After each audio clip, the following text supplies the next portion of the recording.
분수식이니까 많죠.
거기에서 얘기한 거 그거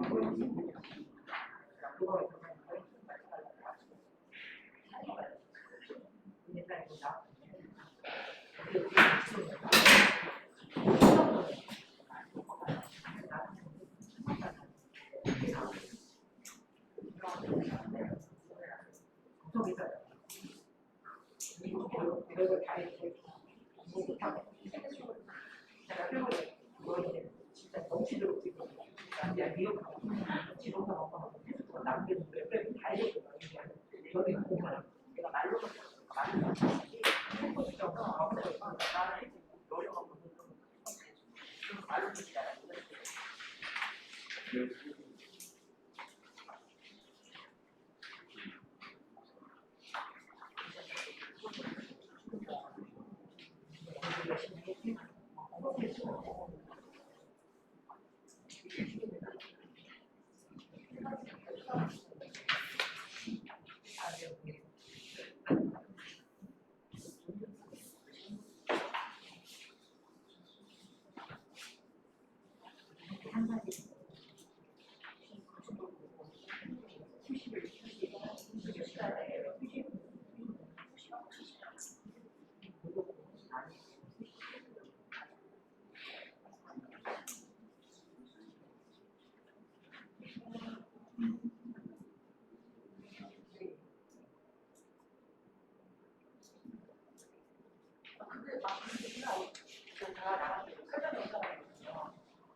안녕하세요. 네, 저는 기숙교육평가연구소장 김현진입니다.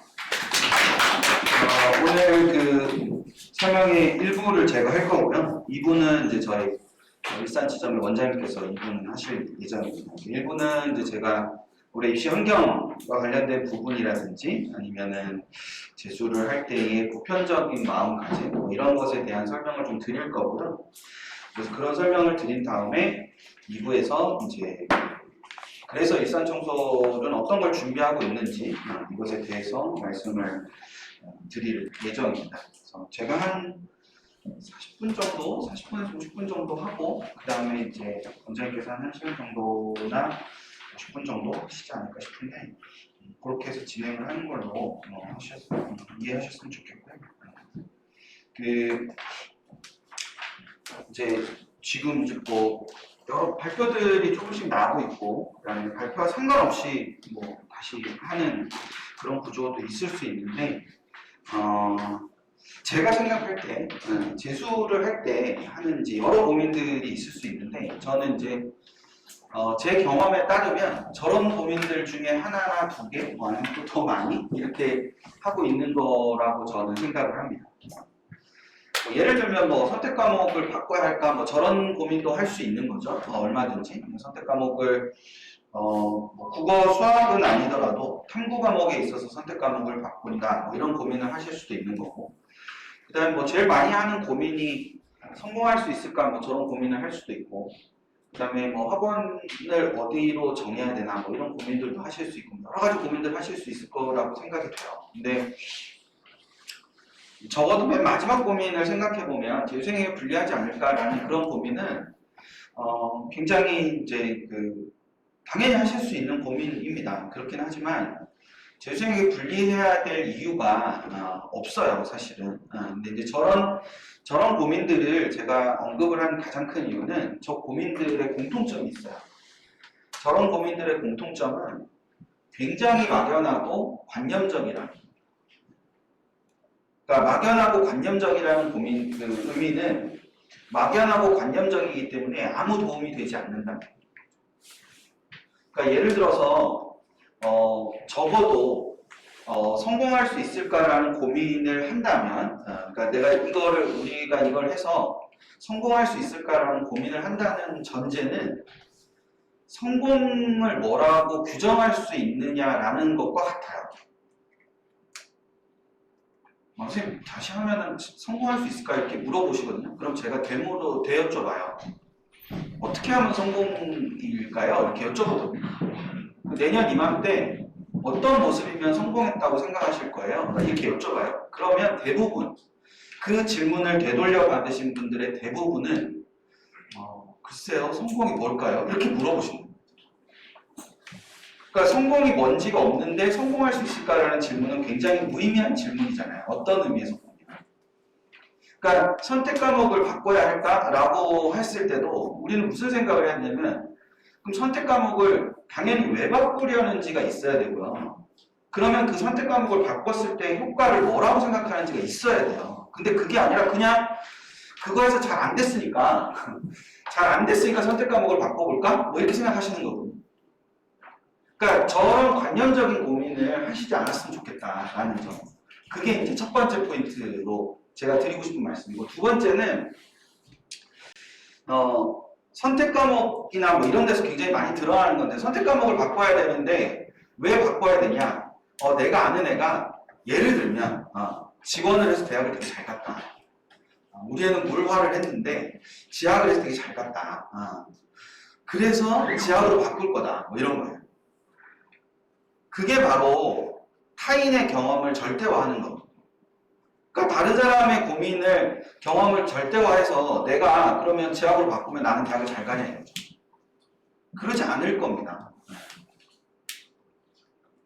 지구과학을 바꿔야겠어요. 뭐 이렇게 생각하실 수 있어요. 또는 인문계열은 특히 이제 더 심한 게 자연계열 학부모님들 잘 모르실 텐데 인문계열 탐구는 하나에 정말 살이 엄청 떨려요.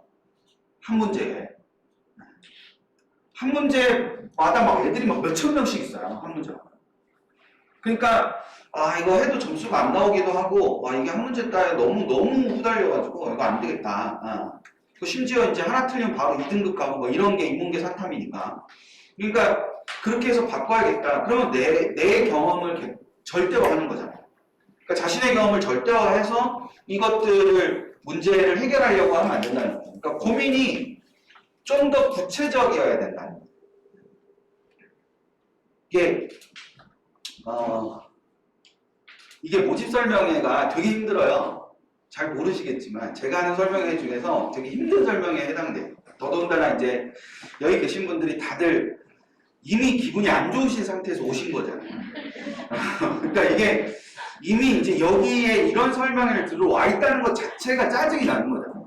왜 이래야 되는지 이런 상황에서 말 한마디를 잘못하면 굉장히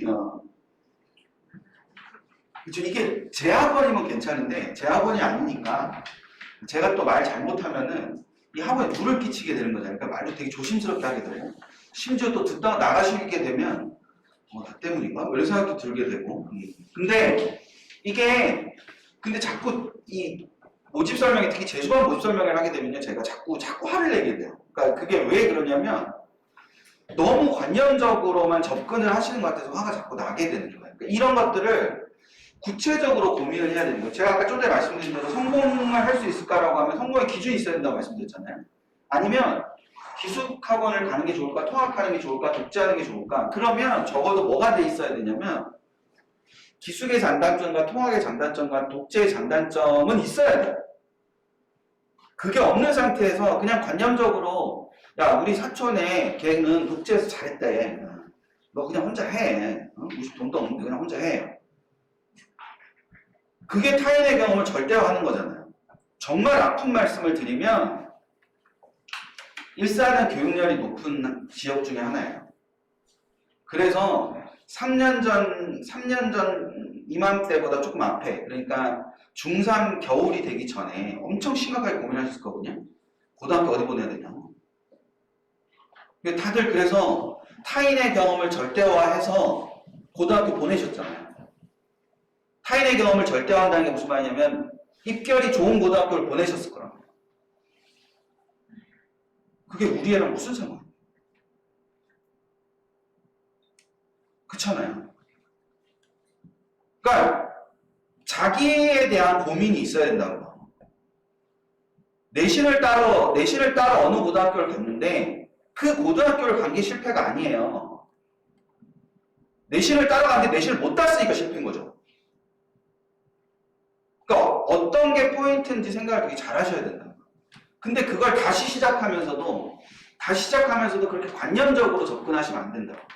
굉장히 구체적으로 접근을 하셨으면 좋겠다는 생각이 하나 있고 그래서 저런 거를 생각을 해봐야 되는데 잘한다나 성공한다는 건 그럼 어떤 건가 라는 걸 생각을 해봐야 되겠죠.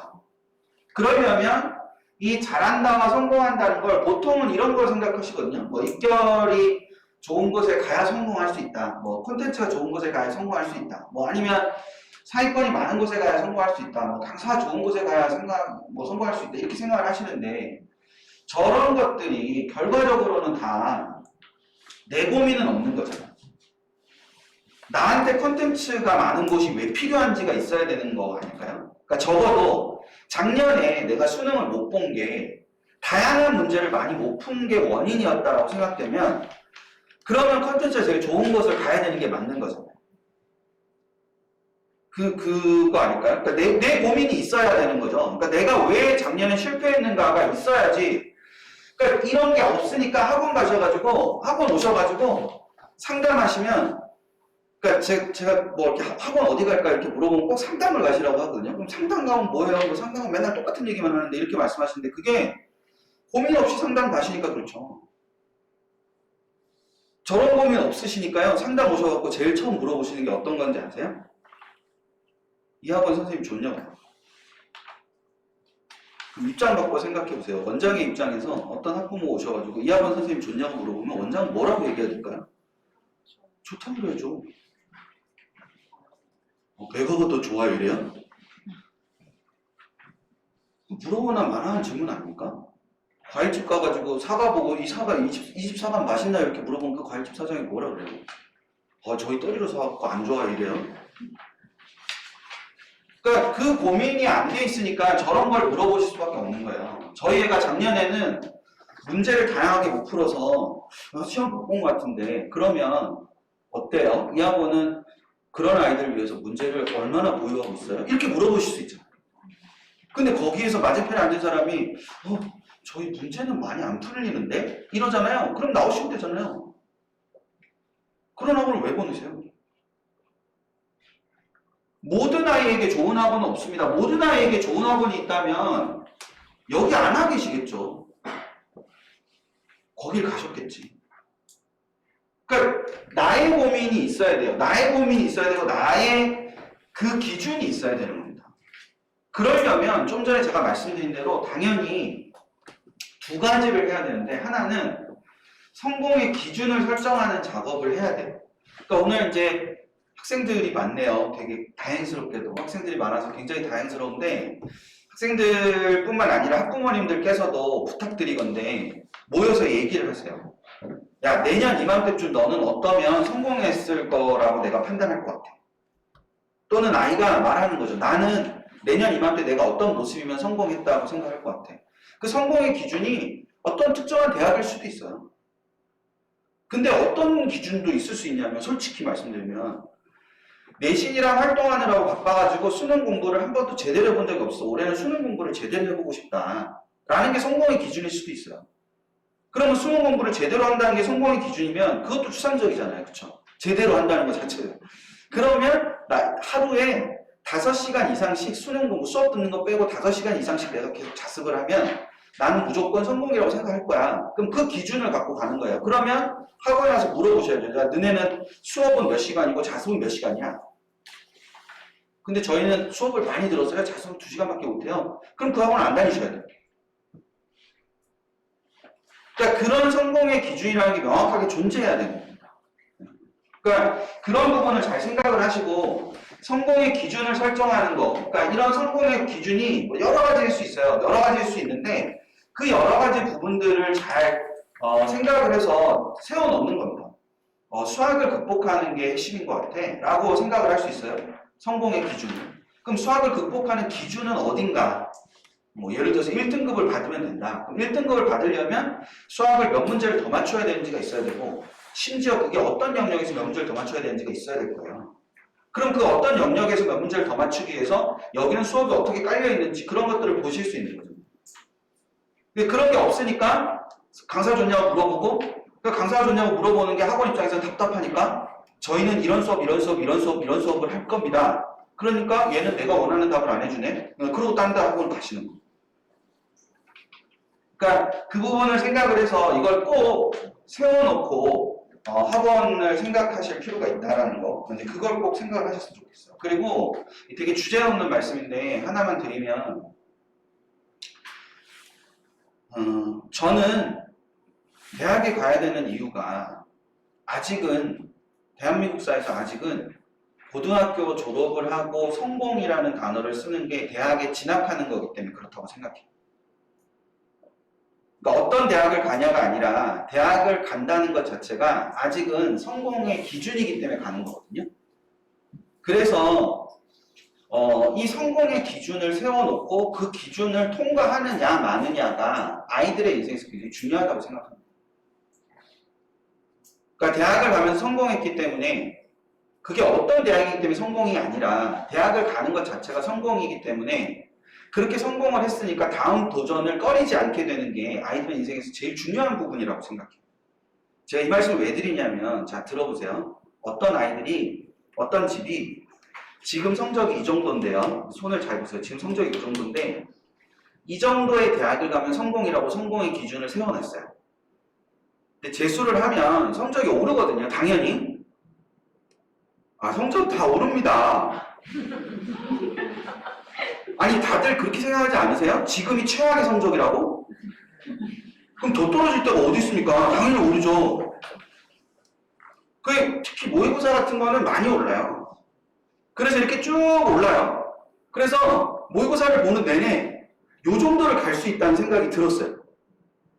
되셨어요? 근데 수능은 조금 못 봐가지고 요 정도를 갈 수 있는 성적이 나온 거예요. 그래서 여기를 갔어요. 그럼 얘는 성공한 거예요? 실패한 거예요? 이걸 실패로 규정하시면 안 된다고요. 성공했잖아요. 원래 여기보다 더 높은 데 갔잖아요. 근데 꼭 그러시죠. 모의고사 때보다 못했다. 그러시면서 여기저기 커뮤니티에다가 그렇게 글을 남기시는 거죠. 우리의 재수에서 실패했다.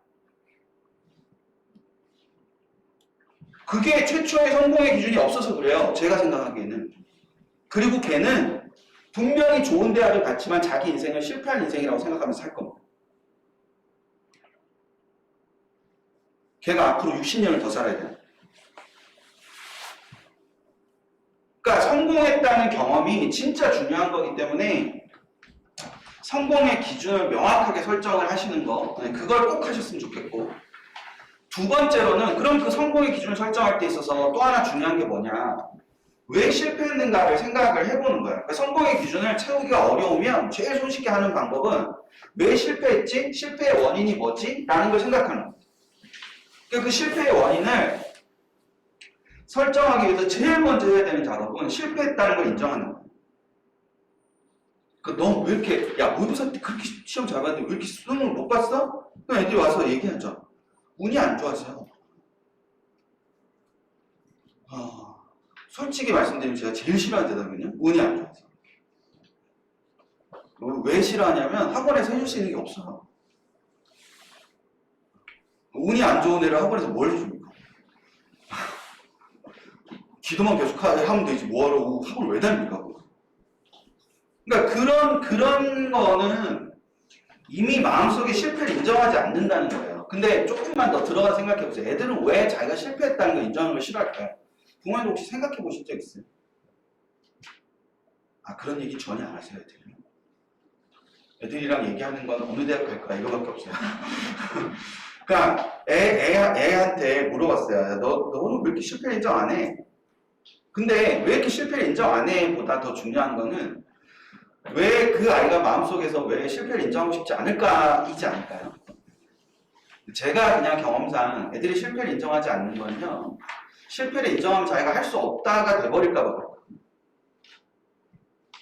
근데 실패를 했다는 건 할 수 없다랑 다른 거예요.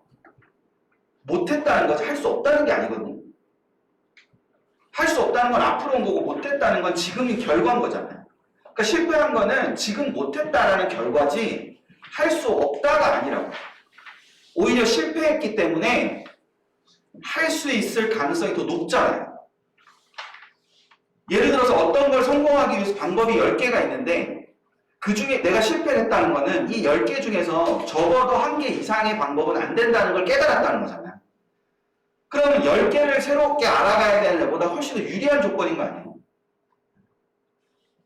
이게 굉장히 다른 개념이에요. 그러니까 저희 학원이 아이들을 규정할 때 실패한 아이라고 규정하지 않고요. 성공 가능성이 높은 아이라고 규정을 해요. 저희 회사 내에서 아이들을 규정을 할 때. 그러니까 성공 가능성이 더 높다는 거는 역으로 말하면 실패한 이유를 다 빼고 남은 이유에 도전할 수 있다는 뜻이에요. 그게 고3과 다른 거예요. 고3과 다를 수 있는 재수생만의 특권은 딱 하나밖에 없어요. 수능을 봤다는 거. 저는 고3의 그 맑고 영롱한 눈이 싫거든요. 저희는 아무것도 몰라요. 뭐 이런 눈 있잖아요. 눈에 이렇게 공부하면 안 돼. 저희는 달라요. 뭐 이런 거 있잖아요. 근데 안 다르죠. 응. 근데 졸업생들은 그걸 알거든요. 그렇게 하면 안 된다는 거예요. 그러면 그 길을 피해갈 수 있잖아요. 그러니까 그게 굉장히 중요한 핵심이기 때문에 성공 가능성을 높이기 위해서 높은 자로서 그걸 실현하려면 반드시 전년도에 대한 분석이 있어야 돼요. 그러니까 그게 장점인데 그거를 놓치면 안 되잖아요. 나중에 원서 쓸 때 장점보다 단점이 훨씬 많아요. 재수생은. 똑같은 점수를 받아오잖아요. 고3이랑 재수생은 똑같은 점수 받아오잖아요. 근데 고3은 원서를 거기 쓰는데 재수생은 못 써요. 쫄아서. 그러려면 점수가 더 뭐해져야 되는 거예요? 더 높아져야 되는 거예요. 고3은 철없이 생각하거든요. 야, 여기 쓰면 위험해. 다시 하면 되죠. 뭐 이렇게 얘기한단 말이에요. 근데 다시 안 하는 상황이 돼요. 그런 애들이. 근데 재수생이 그렇게 못하기 때문에 기본적으로 장점을 극대화할 수 있는 건 과거의 그 모습을 분석해 보는 게 되게 중요합니다. 그래서 하나 예를 들자면 이런 걸 만들어 보는 거예요. 저거를 그냥 뭐 내가 뭐가 잘못됐지? 아씨 난 열심히 산 거 같은데? 그래 열심히 살았지. 누구보다 열심히 살았을 거예요. 인정해요. 근데 그 열심히 산 거보다 이제 결과를 좋게 만들어야 되니까 그 열심히 산 과정을 한 번은 살펴봐야 되고 그걸 살펴본다는 거는 그냥 추상적으로 살펴보면 안 되고 몇 가지 측면으로 나누어서 생각해 볼 필요가 있는 거다. 그래서 몇 가지 측면으로 나누어서 저것들을 보는 것이 굉장히 중요한 역할을 할 수 있을 거다라는 생각을 했으면 좋겠고 저거를 나눠서 볼 거예요. 저런 게 어렵다. 그러면 뭐 하면 되냐면 2021년 1월 달에 나는 뭐 했는지 쫙 써요. 2021년 2월 달에 난 뭐 했는지 쫙 써요. 그러니까 월별로 쭉 다 쓰는 거예요. 그렇게 한 다음에 올해 2월 달에, 올해 3월 달에, 올해 4월 달에 뭘 하고 싶은지도 쭉 써요. 그걸 갖고 학원에 들어오는 게 되게 중요해요. 실제로. 그리고 학원을 잘 다니고 있다면 5월이나 6월쯤 가면 또는 4월쯤 가면 자기가 세운 계획들을 다 수정하게 돼요. 그게 학원을 잘 다니는 거예요. 이게 무슨 말이냐면 내가 올해 3월 달에 무슨 공부를 하고 4월 달에 무슨 공부하고 이렇게 했잖아요. 또는 내가 학습적인 측면에서 뭘 할 거고 생활적인 측면에서 뭘 할 거고 이게 작년에 실패 원인을 썼어요. 실패 원인을 쓰고 난 다음에 올해 밑에다가 올해는 어떻게 하겠다라고 썼을 거 아니에요. 근데 학원을 다니다 보면 내가 인식의 변화가 오거든요. 즉 이때 적었던 거는 내가 이미 실패했던 나로서 적은 거잖아요. 근데 학원을 다니다 보면 아 내가 이런 부분에 문제가 있었구나. 그럼 노선을 바꿔야 되겠구나라는 생각을 하게 돼요. 그래서 저게 수정이 되면 학원을 굉장히 잘 다니고 있는 거라는 생각을 하실 수 있어요. 저는 공부를 할 수 있는 방법은 굉장히 다양하게 많다고 생각합니다. 특히 뭐 요즘 친구들이 많이 좋아하는 것처럼 집에서 혼자 그냥 이제 애들이 학부모님들 상상하시는 것보다 훨씬 더 모니터를 보면서 공부하는 거에 익숙해요. 2년이나 했잖아. 그래서 모니터를 보면서 공부하는 게 굉장히 익숙하기 때문에 혼자서 인강 보면서 공부하겠다. 그게 야 너 공부하기 싫어서 그런 거 아니야? 그런 말이 안 통해요. 이제 애들이. 학부모님 생각하시는 것보다 훨씬 더 잘 다루고요. 그리고 그걸 하면서도 그리고 애들이 요즘 친구들이 멀티를 엄청 잘하거든요. 그러니까 눈하고 귀하고 오른쪽 귀하고 왼쪽 귀하고 손하고 다 따로따로 굉장히 잘해요. 그러니까 뭐 음악을 들으면서 공부를 하는 게 말이 돼? 아니 해요.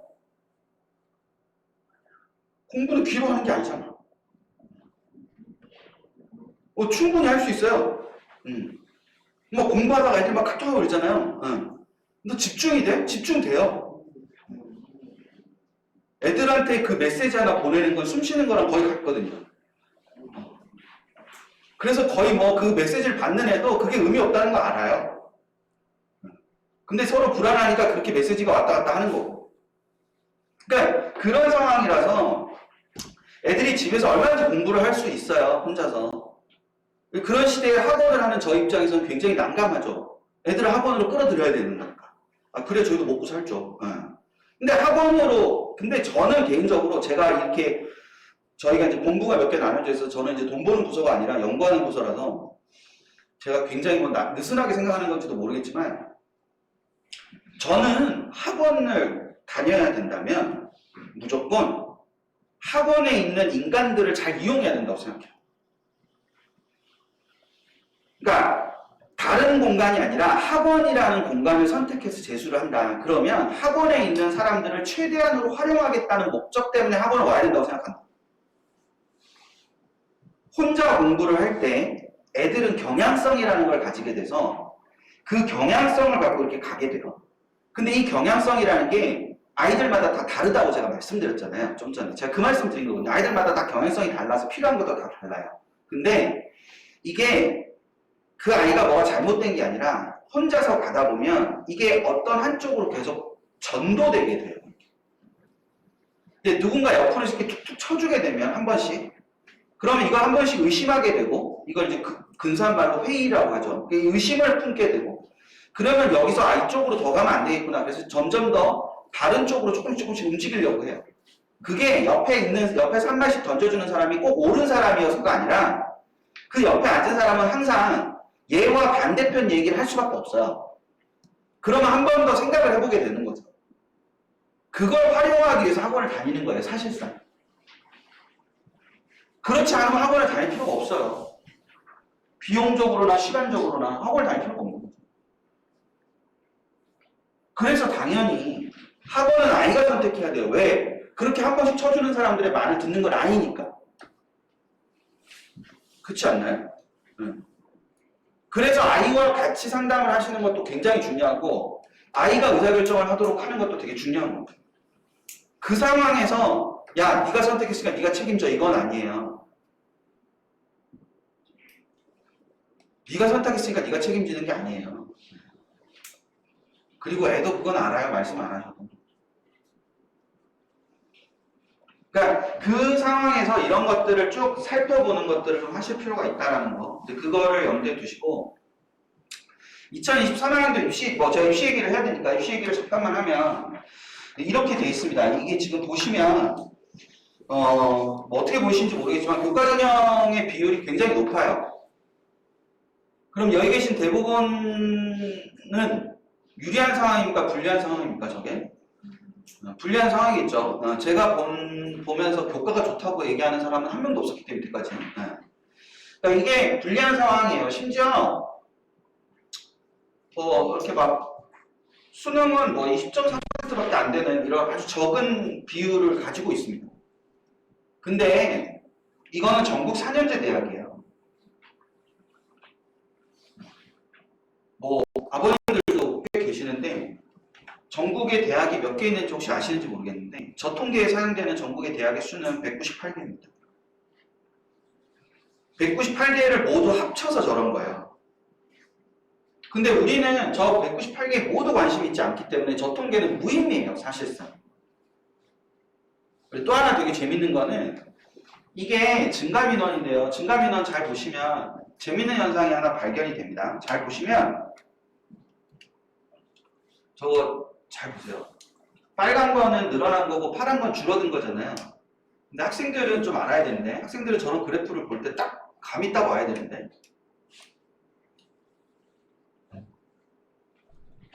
빨간 거랑 파란 거랑 더하면 0이 넘어요.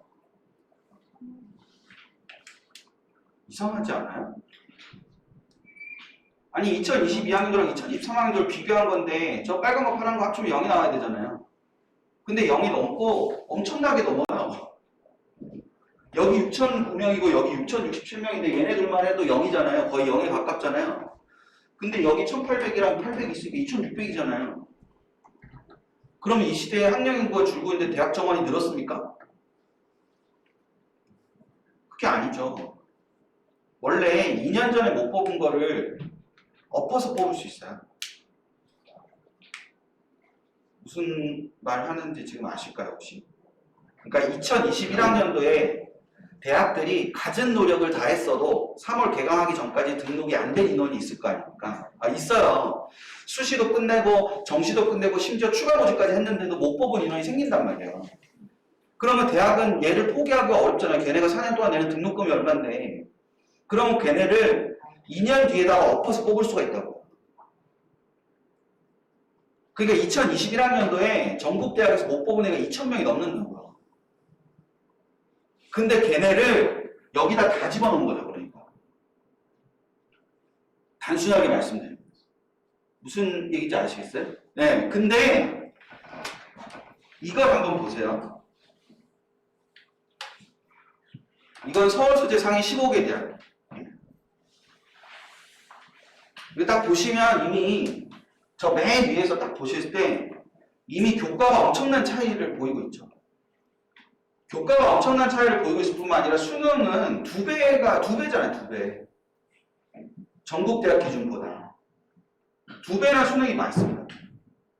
그리고 논술도 지금 되게 재밌는 게 논술이 전국 대학 기준으로 보면 꼴찌거든요. 선발 비율이. 근데 서울소재 상위 15개 대학으로 따지면은 꼴찌가 아니에요. 실기가 꼴찌지.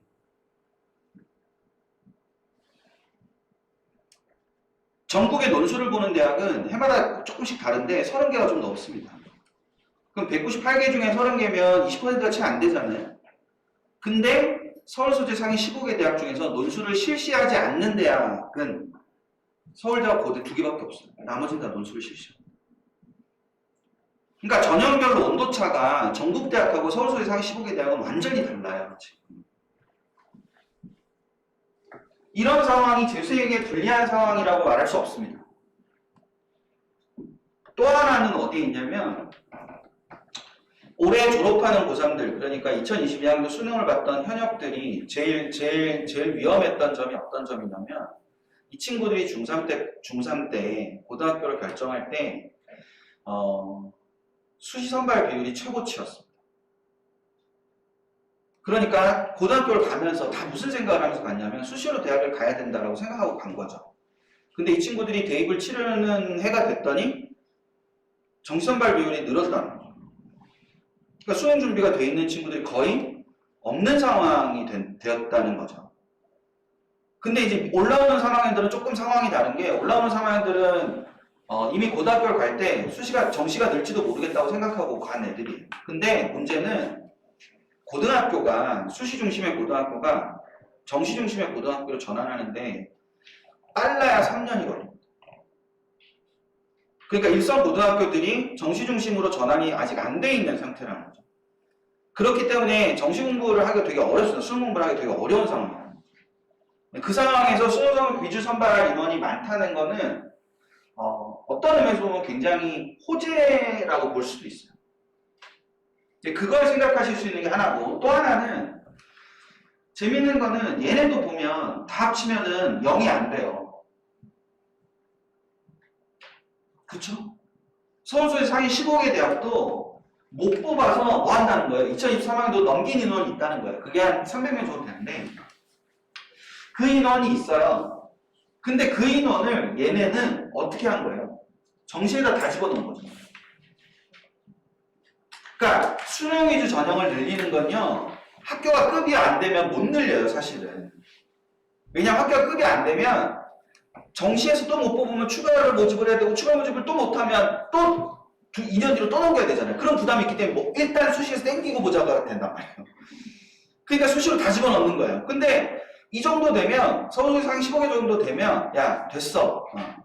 우리 그럴 일은 없어. 이렇게 생각하고 그냥 뒷단에다가 넣어도 상관없는 상황이 된다는 거죠. 그게 이런 변화를 가져오는 거기 때문에 그런 흐름도 같이 보시는 게 굉장히 중요한 대목이다. 그걸 같이 생각을 해두시면 불리할 면은 없다. 예를 들어 이걸 대학별로 보자면 고대 같은 경우도 지금 고대는 오히려 줄였죠. 3,633명에서 3,626명으로 줄었잖아요. 총 뽑는 인원이. 그럼 이게 2020 때 못 뽑은 인원이 고대가 있었다는 거예요. 그래서 늘렸다는 거예요. 그래서 2022에 얹었다는 거죠. 그러니까. 그냥 한 이 정도 되는데 지금 1,390명, 1,392명 거의 비슷해요. 그러니까 거의 변화가 없어요. 그러니까 2022학년도랑 2023학년도가 고대는 거의 판박인 거죠. 근데 고대뿐만 아니에요. 잘 모르시겠지만 작년에 3학년이어서 잘 모르시겠지만 올라오는 3학년들이 제일 불쌍하거든요. 제가 보기에는. 왜냐하면 2024학년도는 학생부의 변화가 되게 커요. 2022학년도는 수능이 변화했어요. 그럼 2022학년도 수능 변화한다고 계속 언론에 얘기가 되고 2024학년도는 학생부가 변화한다고 계속 언론에 얘기되잖아요. 2023학년도는 한마디도 안 나와요. 그 얘기는 2022학년도와 2023학년도의 이질성이 거의 없다는 거죠. 대학들도 별로 고민 안 했었던 게 굉장히 크기 때문에. 그래서 이런 데는 거의 변화가 없어요. 근데 이제 중대 같은 경우 보면은 여기 많이 늘었죠. 70명 정도가 늘었죠. 여기서 열로 넘어올 때. 그쵸? 네, 늘렸는데 정시는 600명가량 늘었잖아요. 550명 정도가 된 거죠. 그러니까 이게 기본적으로 어쨌거나 지금 보면 논술을 빼갖고 여기다가 다 집어넣고 탐구랑 다빈치, 그러니까 종합전형도 빼갖고 일로 다 집어넣었어요. 여기다. 근데 어쨌거나 비중 자체는 거의 비슷하게 가는 요소가 있어요. 10% 이상씩 다 있는 거죠. 네. 전년도에 10% 이상씩 다 있는 거고. 이게 학부모님들한테 제가 하나만 말씀드리면, 고대를 한번 볼까요? 고대를 한번 보면, 제가 일산에 이게 자주 오진 못해도 이렇게 가끔 오는데, 오늘 제일 일산 같네요. 오늘 들으시는 분들이 제일 일산 같습니다. 좋은 의미로. 네. 원래 일산이 좀 그래요.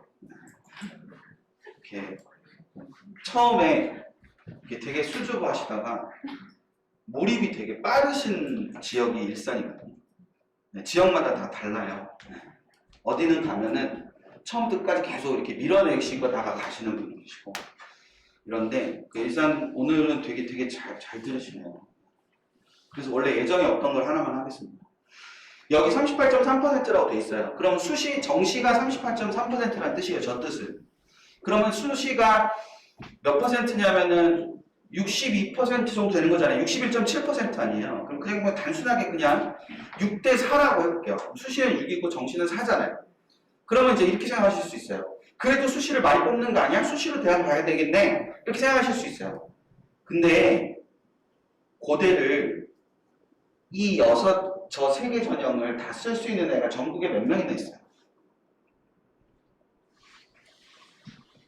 그리고 고대는 물리적으로 안 돼요. 2장밖에 못 써요. 뭔 얘기냐면 수시는 몇 개 전형을 합쳐서 그만큼인 거고 정원은 우리 애가 쓸 수 있는 전형의 정원만 정원이지 우리 애가 못 쓰는 전형은 정원이 아니라고. 대부분의 집에서 고대로 한 장 씁니다. 그러면 제일 많은 걸 썼다. 학업 우수형을 썼다. 그럼 24.6%의 전형에 도전하는 거고요. 수능은 38.3%의 전형에 도전하는 거예요. 그럼 뭐가 더 많아요? 수능이 더 많잖아요. 정시로 대학을 가야 된다는 게 부끄러운 일이 아니라고 자랑스러워해야 될 일이지. 중대는 더 심할 거 아니에요. 20% 넘는 전형도 없어요. 만약 중대를 2장을 쓴다. 그래서 다빈치를 하나 쓰고 논술을 하나 쓴다. 그래 2개를 합치면 27.6%란 말이에요. 근데 수능이 전형은 46.4%예요. 그럼 뭐가 더 많아요? 수능이 더 많잖아요. 수시가 더 많은 게 아니라니까요. 고3 때 이미 저걸 아셨어야 돼요. 그래서 그런 부분을 생각을 잘 하시고 이게 2022학년도랑 2023학년도가 굉장히 닮은 꼴이기 때문에 수능 집중이 굉장히 중요합니다. 제가 이거를 이렇게 설명을 드릴게요. 자, 보세요. 이거 됐고요. 자, 이거를 보세요.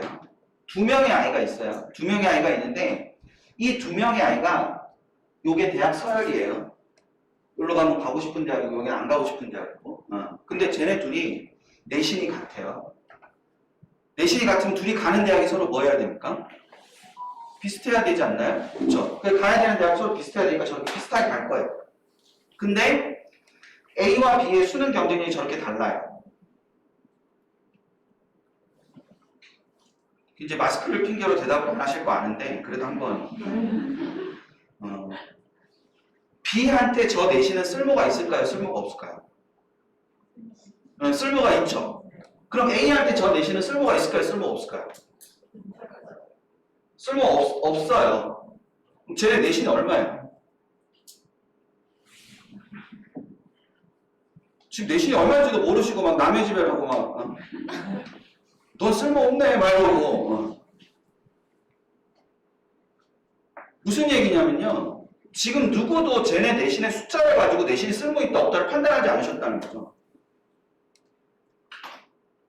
내신이 쓸모있다 없다를 판단하게 되는 기준은 내신의 숫자에 있지 않고요. 수능 경쟁력에 있어요. 얘 수능으로 갈 수 있는 대학보다 내신으로 갈 수 있는 대학이 더 좋으니까 내신 경쟁력이 있는 거고요. 얘는 수능으로 갈 수 있는 대학이 내신으로 갈 수 있는 대학보다 더 좋으니까 내신 경쟁력이 없는 거예요. 그러니까 내신 경쟁력을 판단하는 기준이 수능에 있다니까요. 저게 5.0이어도 마찬가지고 1.2여도 마찬가지예요. 예를 들어 자연계 어떤 애가 1.2인데 1.2로 갈 수 있는 의대보다 더 수능 점수가 더 잘 나와서 갈 수 있는 의대가 있다. 그럼 그 내신은 의미 없는 거예요. 우리 집에는 굉장히 의미가 있겠지만 근데 우리 집에 의미 있으면 뭐예요? 우리 집 애가 아닌데. 그러니까 이게 기본적으로 이런 패턴을 생각을 하시는 거예요. 그러니까 이걸 단순하게 말하면 수시원서를 쓸 때 당연히 이렇게 쓰는 거거든요. 여기 한 장 쓰시고요. 여기 한 장 쓰시고 그럼 몇 장 남아요? 여기 한 장 쓰시고 여기 한 장 쓰시면 몇 장 남아요? 4장 남잖아요. 4장 이 위로 쓰시는 거예요. 고민은 이 2장 하는 거지 4장 고민하는 거 아니에요. 이 고민하면 뭐 달라져요? 어차피 쓸 거잖아요. 근데 얘도 똑같이 여기 한 장 쓰고 여기 한 장 쓰고 여기 위로 4장 쓰겠지. 그럼 둘 다 수능으로 가는 대학, 수시로 가는 대학이 다르잖아요. 그래서 수능 경쟁이 굉장히 중요한 거라고요. 재수를 한다는 건요. 저게 2명이 아니라 1명인데 지금 B인 나이가 올해 7월이나 8월에 A 나이가 되는 거예요. 그게 재수를 한다는 뜻이에요. 왜? 이제 바꿀 수 있는 건 이게 아니니까. 그쵸? 저걸 근사하게 제가 하는 표현으로 하면 제가 하는 표현은 제가 근사하다 보니까 좀 이상한데 수능 이외의 경쟁력을 무력화시킨다라고. 수능 이외의 어떤 경쟁력도 의미가 없이 만들어버리는 거죠. 그 수능 이외의 경쟁을 모두 무력화시키는 게 재수생이 해야 되는 일이에요. 이건 재수생한테만 해당하는 게 아니라 고3들한테도 사실은 해당하는 거고.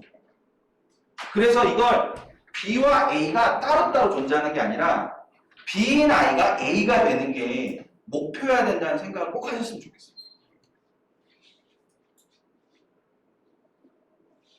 근데 그러려면 나는 어디가 문제인지가 있어야 될 거 아니에요. 그쵸? 그래서 이런 구체적인 목표가 필요해요. 이게 올해 수능 점수인데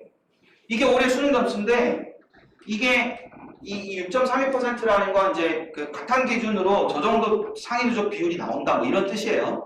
그런 뜻인데 자 여기서 얘가 지금 저 정도 성적이면요 동국대 홍대 정도를 갈 수 있어요. 자연계에서.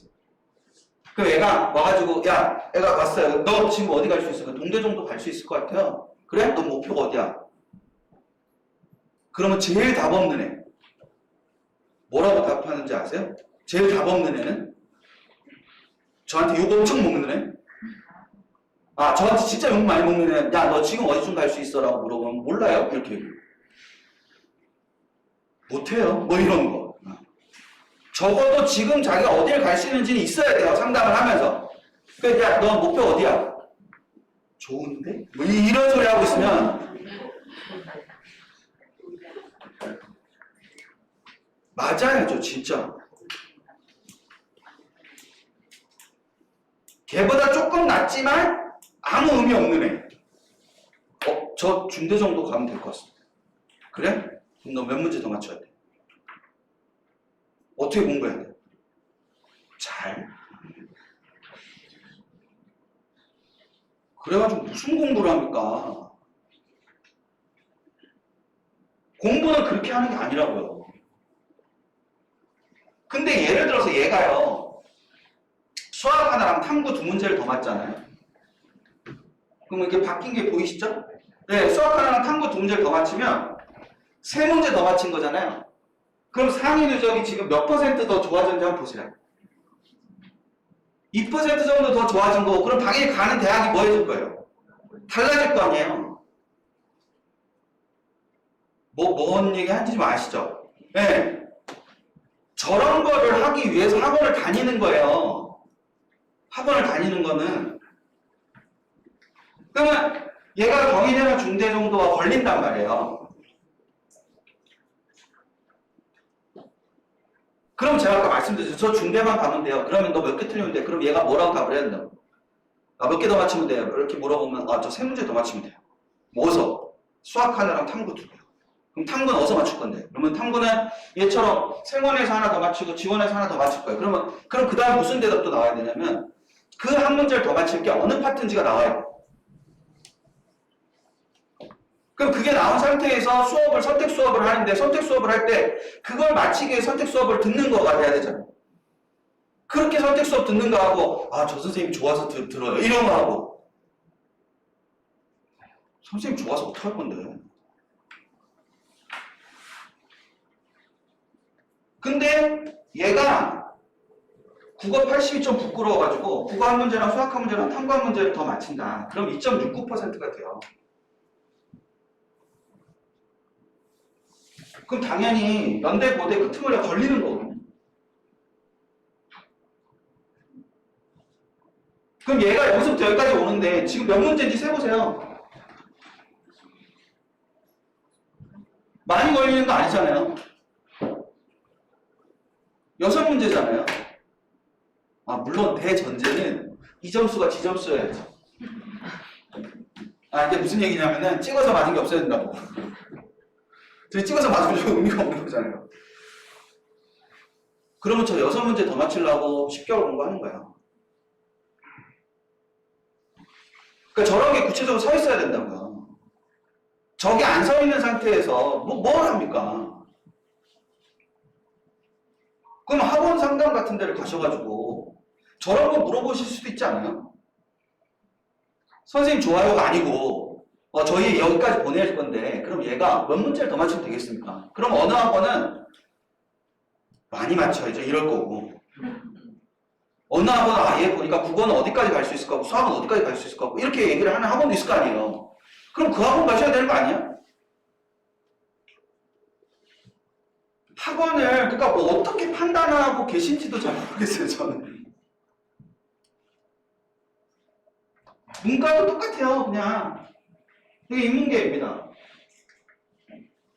얘도 이렇게 하는데 얘가 지금 이렇게 국어 한 문제, 수학 한 문제, 수학 두 문제, 탐구 한 문제를 더 맞추면 2.86%가 돼요. 이 2.86% 인문계열의 2.86%는 자연계열 2.86%랑 달라요. 자연계열 2.86%는 연고대를 가지만 인문계 2.86%는 연고대를 가지 않아요. 그 인문계 애들이 굉장히 힘든 겁니다. 네. 나중에 끝나고 올라가실 때 인문계 먼저 올라가세요. 많이 힘드신 분들이니까. 이 중대 경희대 정도가 걸리는 거예요. 근데 얘가 국어 두 문제랑 수학 한 문제를 더 맞는다. 예를 들어서. 그러면 1.63 정도가 되는 거거든요. 1.63 정도 된다는 것이 성대나 한대나 이렇게 걸린다는 걸 말하는 거죠. 그러니까 이게 저렇게 움직임이 있는 거가 있을 수 있다. 그러니까 저런 구체적인 목표가 있어야 되는 거예요. 저거 없이 다시 해가지고 뭘 합니까? 할 수가 없지. 그러면 이런 게 있어야 된다니까요? 얘가 총 국어를 3문제를 더 맞춰야 되거든요.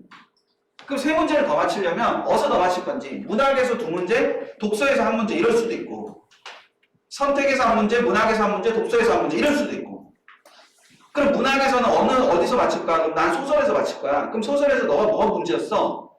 그럼 나중에 수업 들을 때, 선택 과목 수업 들을 때 이럴 때도 소설을 중심으로 수업을 들을 수도 있는 거잖아요. 근데 사실 이 77이라는 점수가 난 좀 불안한 점수야. 77이라는 점수가 그냥 찍어서 맞은 게 한 2문제 되는 것 같아. 그럼 그 2문제 더 맞추려고 공부를 해야 되는 거고 그렇게 분석적으로 해야 되지 않을까요? 단언컨대 그게 되는 학원은 대한민국에 몇 개 없을 겁니다. 제가 장담할게요.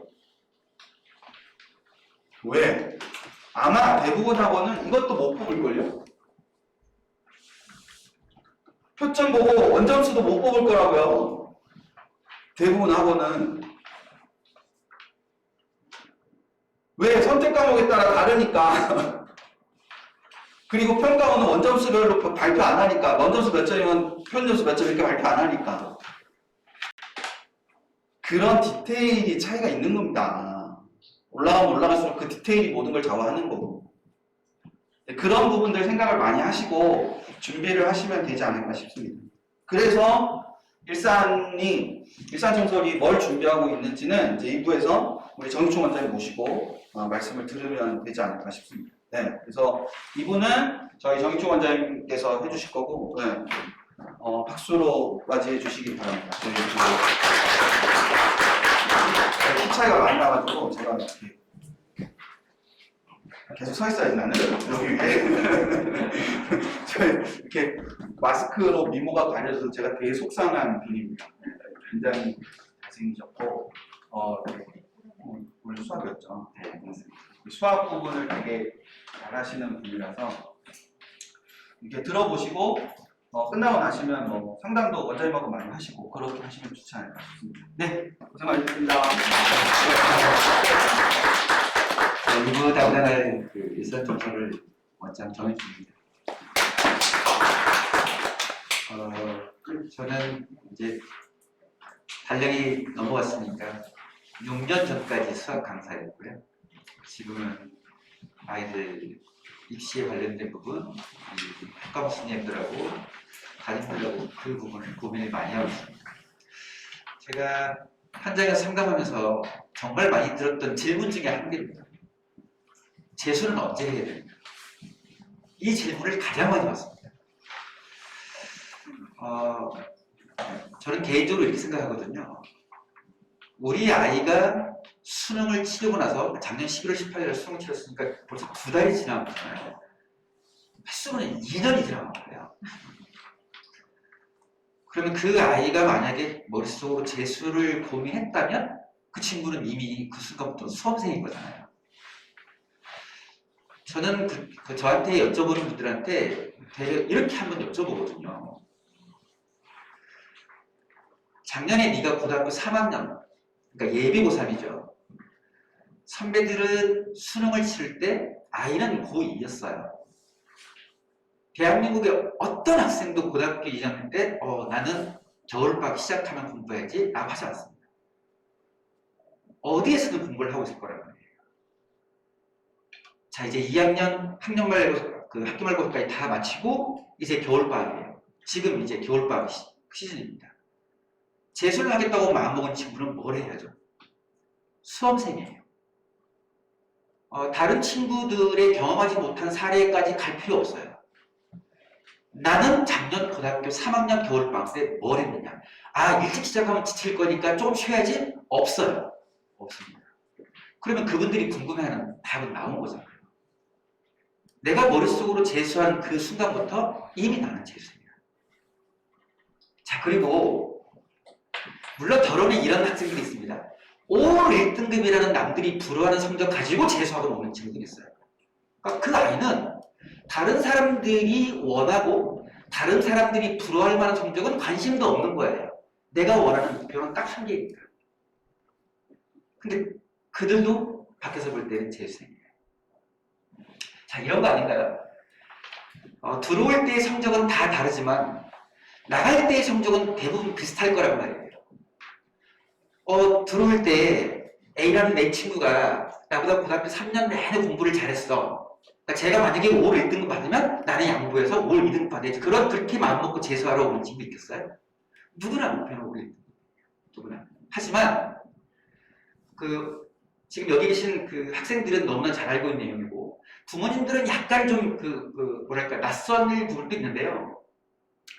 우리 과목으로 보면 국어, 수학, 영어, 그 다음에 탐구.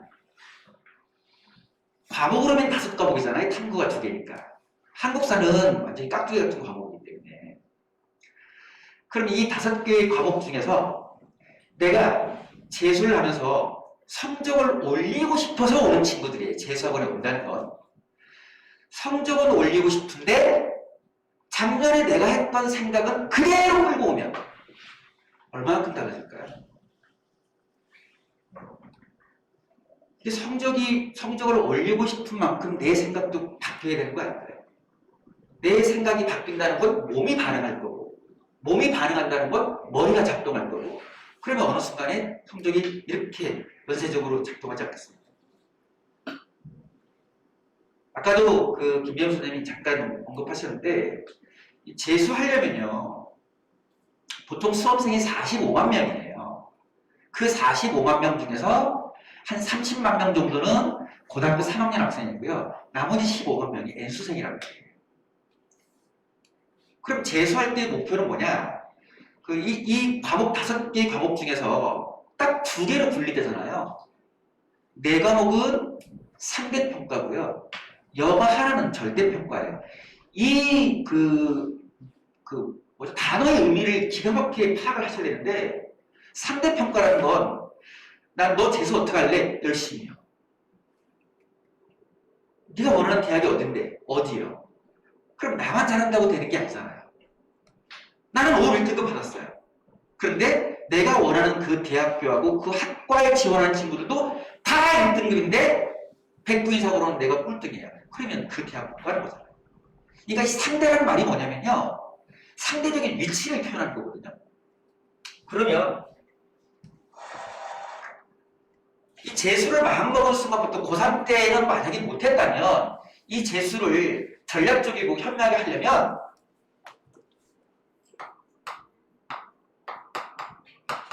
목표라는 게 여러 개가 있을 수 있잖아요. 내가 원하는 대학은 어디야? 그 대학교에서 학과는 무슨 학과야? 이 두 개